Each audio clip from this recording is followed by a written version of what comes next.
কওমি হুজুরদের কাছে একটাই অস্ত্র, সনদ কাইটা দেয়। আপনার আলেম হওয়া কাইটা দিবে তারা।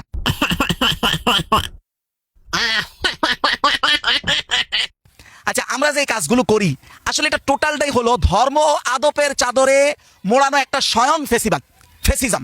এটা আজকে আমি প্রমাণ করবো এবং আলোচনার শেষ দিকে একটা ইন্টারেস্টিং বিষয় আছে, আপনি বুঝবেন কার জাকাতে কোন হুজুরের রক্ত মাংস গড়ে উঠে, ওটা ইন্টারেস্টিং আছে, এটা শেষে বলবো।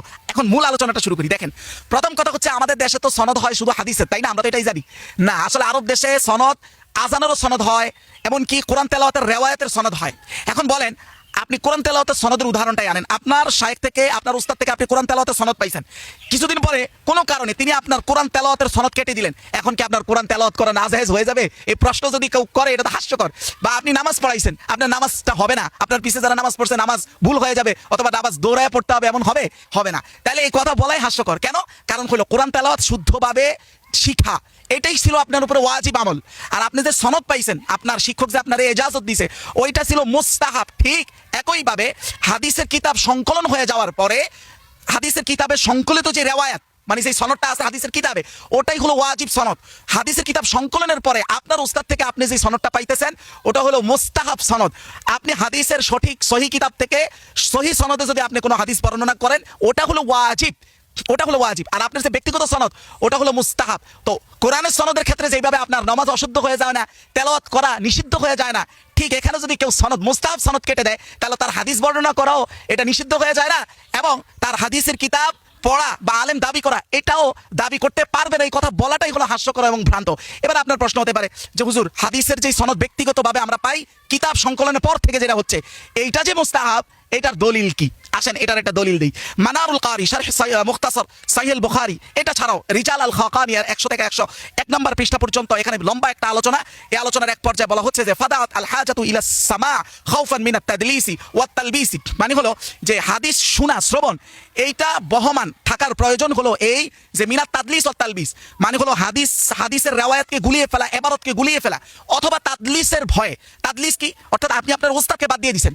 এখন যেরকম উস্তাদরা বলে না যে আমি আমাকে তোমার থেকে বাদ দিয়ে দিছি, মানে আজকে থেকে আমি তোমার উস্তাদ না, এই কথা বলার কোনো সুযোগ নাই। এখানে বলা হচ্ছে যে তাদলিস বলেন, তালবিস বলেন, এইটার ভয়টা হলো ততক্ষণ বিখিলাফি মা বাদা তাদউইনিহি, এটা যখন কিতাব সংকলন হয়ে যায় তারপরে এটার আর কোনো ভিত্তি নাই।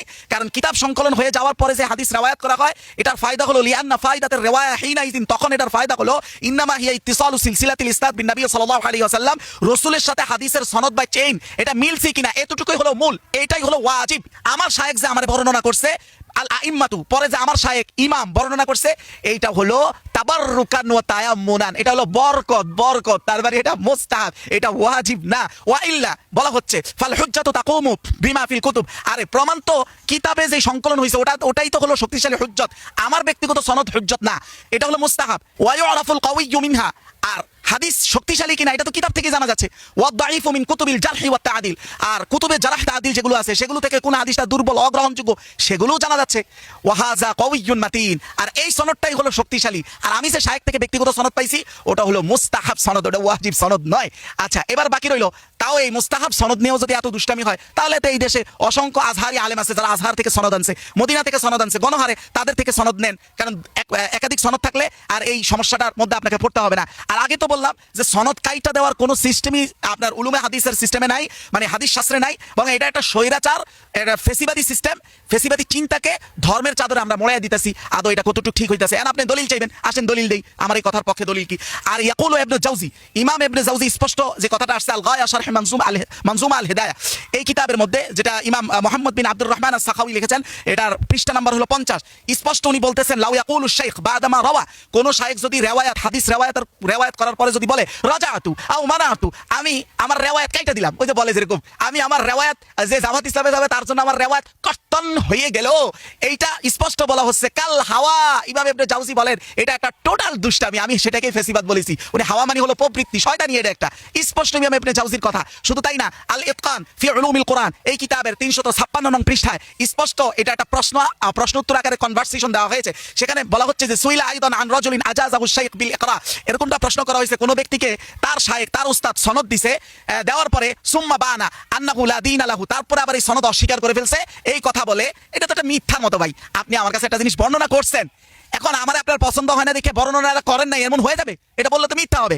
এখানে বলা হচ্ছে যে এই বাহানায় যে তার দিনদারিত্ব নাই, অতএব সনদ আমি অস্বীকার করলাম। খফা শেখ মিন তাফরিতিহি, শায়েখ ডরাইতেছেন যে এই ছেলেটা বাড়াবাড়ি করবে, মানে ফিতনা সৃষ্টি করবে তার দৃষ্টিতে। আর প্রশ্ন করা হলো যে ফাহাল্লাহুন নুজুল আনিল ইজাজা, তাইলে কি এই ইজাজত কি কর্তন হয়ে যাবে? ফাজাবা, দেখেন আলী খান ফি উলুমিল কোরআনে এটা স্পষ্ট বলা হয়েছে যে লা তাবতুলুল ইজাজা বিকাউনিহি গায়রা দীনিন, যে সে বদ্দিন হয়ে গেছে এই কথার সুতা ধরে তার সনদ কেটে দিলে এটা জায়েজ হবে না, সনদ কাটাও হবে না।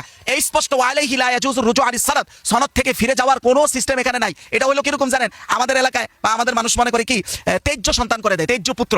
তেজ্য পুত্র বলতে কিছু হয় না, যে আপনার ঘরে জন্ম হয়েছে তাকে আপনি বললে হবে না আজকে থেকে আমি তার বাবা না।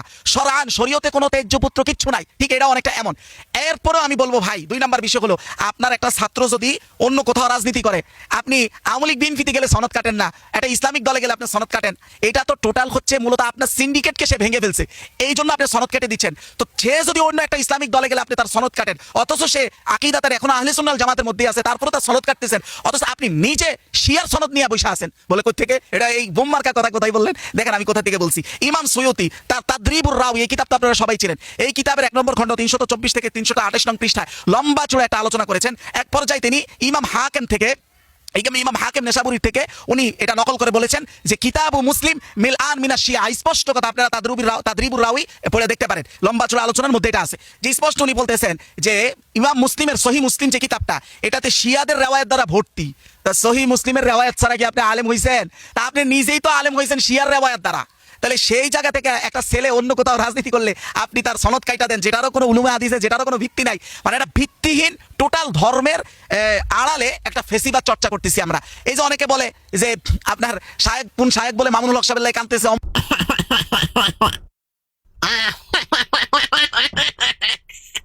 কানতেছে, আসলে ইসলামের জন্য কানতেছে না, এই কানতেছে হলো আমাদের দীর্ঘদিনের যে ঈমান এবং আমল এবং আকীদার নামে আমরা যে সিন্ডিকেট তৈরি করছি, এই সিন্ডিকেটটা আমরা দেখতেছি ভেঙে যাচ্ছে, এটার জন্যই দুশ্চিন্তা, এটার জন্যই হয়তো কানতেছেন। এটা হচ্ছে আমার ধারণা, আল্লাহ আমাকে ক্ষমা করুক যদি ধারণা ভুল হয়। আচ্ছা, সর্বশেষ কথা হলো এক হুজুরের কথা শুনে আমি খুব আশ্চর্য হইলাম। আপনি কি জানেন একজন সালাউদ্দিন সাহেবকে কেন জামাত এমপিরা ভয় পাচ্ছে? ভয় পাওয়ার কারণ হচ্ছে এটাই, সবসময় মনে রাখবেন দুর্বলরা কিন্তু জ্ঞানীদেরকে ভয় পায়। এখন এই হুজুর যে স্টাইলে কথা বলতেছে, এই কথা শুনে আমার কাছে মনে হইলো যে আসলেই গত 15 বছর হোক এর আগ থেকে হোক আমাদের বর্তমান সরকারের যেই চলমান সরকারের যেই ভাই ব্রাদাররা আছেন, ওনারা আমাদের মাদ্রাসাগুলোতে প্রচন্ড পরিমাণ জাকাত দিচ্ছেন, আর ওনাদের জাকাতের ম্যাক্সিমাম অংশগুলো হয়তো এই হুজুরের পেটে গেছে। এই হুজুরের কথার ধাঁচ দেখে আমার তাই মনে হয়েছে।